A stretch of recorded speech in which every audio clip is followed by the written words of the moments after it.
দর্শক শ্রোতারা, আজকে একটি হাদিস আপনাদের সামনে আমি তুলে ধরার চেষ্টা করছি। অনেকে মনে মনে একথা ভাবনা থাকে যে আমার হাসর কার সঙ্গে হবে। এটা অনেকের মনে প্রশ্ন থাকতে পারে।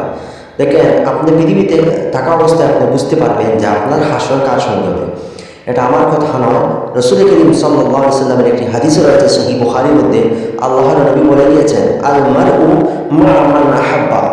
আপনি যে ব্যক্তি যাকে ভালোবাসবে তাহার সঙ্গে তাহার হাসর হবে।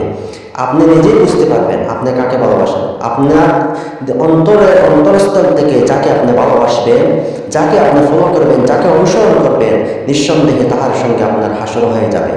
আপনি এখন নিজেই বুঝতে পারবেন। আপনি যদি রাসূল করিম সাল্লাল্লাহু আলাইহি ওয়াসাল্লামকে যদি ভালোবাসে থাকেন, হুজুরকে যদি অনুসরণ করে থাকেন, তাহলে নিশ্চয়ই হুজুরের সঙ্গে আপনার হাসর হবে। আপনি এখন নিজেই বুঝতে পারবেন, আপনারা নিজেই বুঝতে পারবেন যে আপনি কাকে ভালোবাসেন। যাকে ভালোবাসবেন, হুজুর ডিক্লিয়ার দিয়েছেন, আপনি যাকে ভালোবাসবেন তাহার সঙ্গে কিন্তু হাসর হয়ে যাবে। আপনি ভিন্ন কোনো ধর্মকে যদি অনুসরণ করে থাকেন, ভিন্ন কোনো ধর্মাবলম্বী লোকদেরকে যদি আপনি অনুসরণ করে থাকেন, তাহলে হুজুর ডিক্লিয়ার দিয়েছেন আপনি যাকে ভালোবাসবেন আপনার হাসর কিন্তু তাহার সঙ্গেই হবে।